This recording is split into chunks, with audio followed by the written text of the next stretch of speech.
Hi, welcome to my channel again. I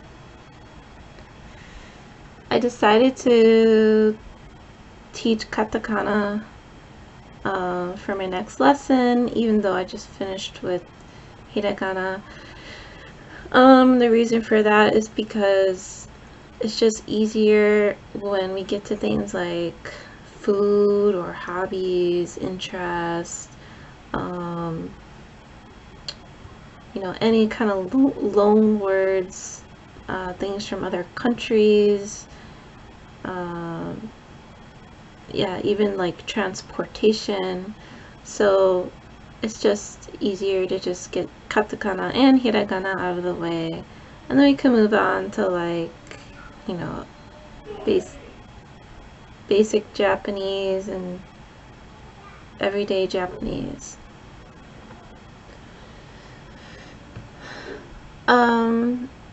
So one way to distinguish katakana from hiragana is that it's very angular as opposed to curvy, smooth, flowing. There's a lot of angles, and it's primarily used for loan words, so words from other cultures or countries. For example, the word pan means bread, but I believe it's from Spanish. I think pan is the word for bread Spanish, but I don't know Spanish, so I'm not sure. And also sometimes it's used for emphasis, and sometimes it's used interchangeably with hiragana, depending on the individual.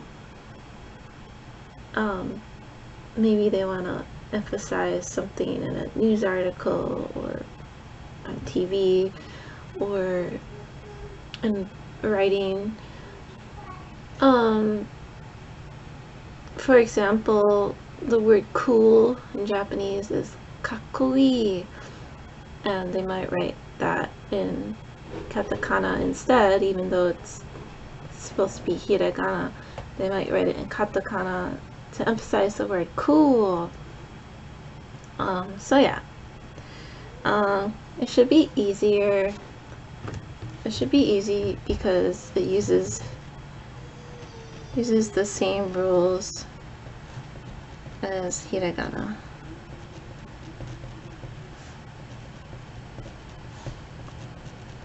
Like the ten, maru, the maru, even the small tsu, like it has all of that.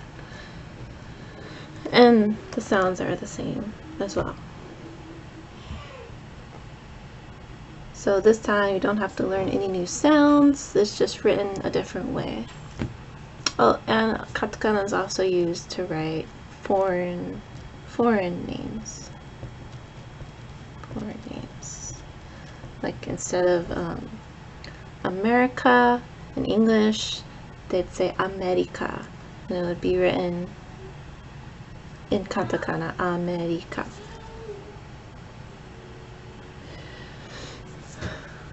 Okay, so before I move on to writing it, here's the katakana chart, or some of it. Try to zoom out a bit. So you know, it's all the same stuff. We have our vowels, our K sounds, S sounds, T, N, H, M, ya, you, yo. We have the R's, the wa, and the o, the n. And then down here we have the columns once again, but with tentence, with the G sounds, the Z sounds, the D, B sounds, P sounds. And then on the side here, we just have our combinations, so kya, kyu, kyo, and so on and so on and so on. So it should be a lot faster to learn it, because we just need to learn the basic symbols, but not like the rules or anything like that. Alright. So let's start with the vowels. It's just good to see somebody else write it, like a teacher, so you're not wondering, how do I write this? So we'll start with ah, just like this, and then a line down. That's ah. I'll write it a few more times here. Ah, ah, ah. So it's 2 strokes. Right, and then we have E, which is very simple. That one's curved down a bit, and then a line down. Oop. 1, 2, like that. 1, 2, 1, 2. Okay, that's E. Then we have oo.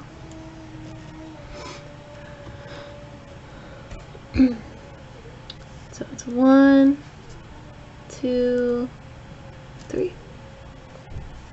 1, 2, 3. Oh, that one looks a little weird. 1, 2, 3. Okay, there. That one looks the best. One more time. 1, 2, 3.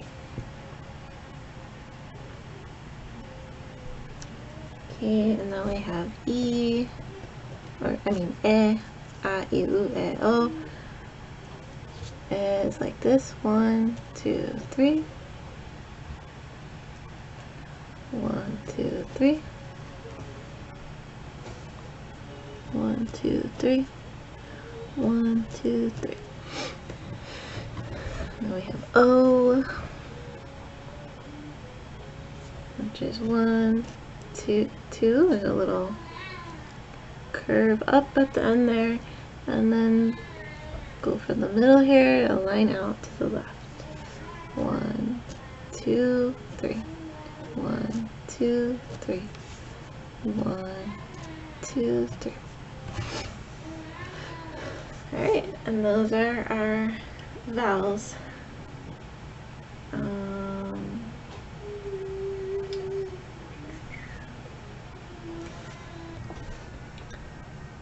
We can't really make too many words with just the vowels, so we're going to move on to the K sounds, or the K column.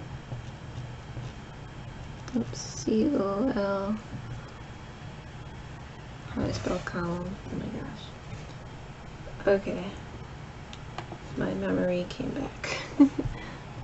Sometimes you just have to write it to remember. That's an O, C-O-L-U-M-N-K column.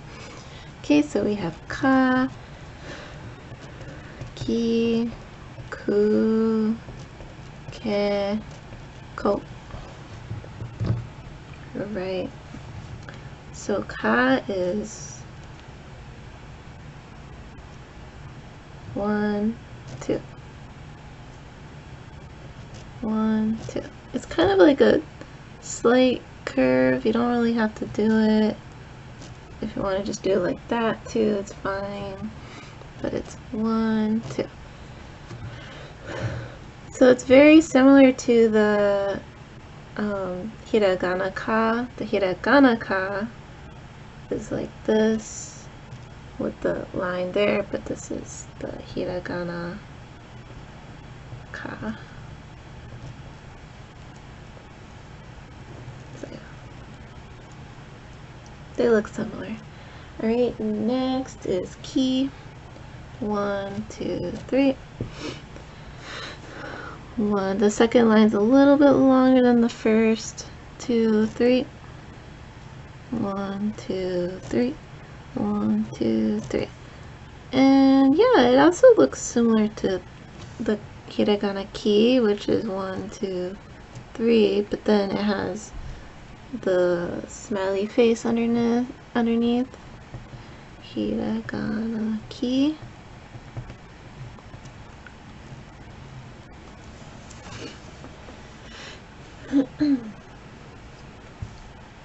Okay, and then we have ku.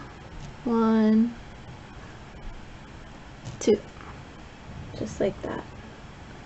1, 2, 1, 2, 1, 2. Remember, ku is like that. Hiragana. Alright, K. K is 1, 2, 3. 1, 2, 3. 1, 2, 3. 1, 2, 3. And hiragana K was like that. Kind of looks similar.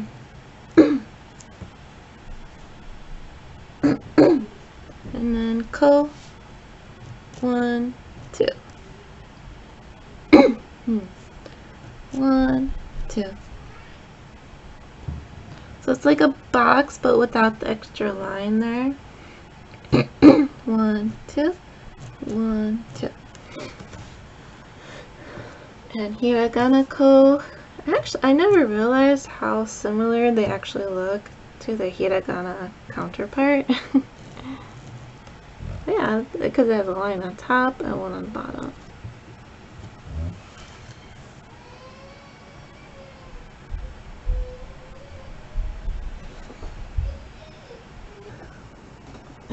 I'm still having a bit of a hard time trying to figure out what katakana words use these symbols, but I did think of one which is cake.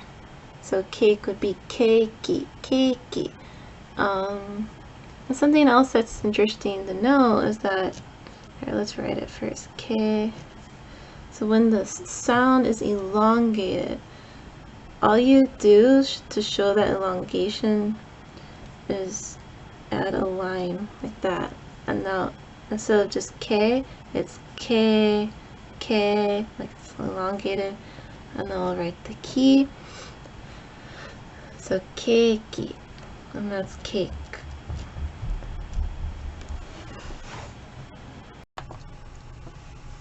And just to clarify, so if we were to write this word in romaji,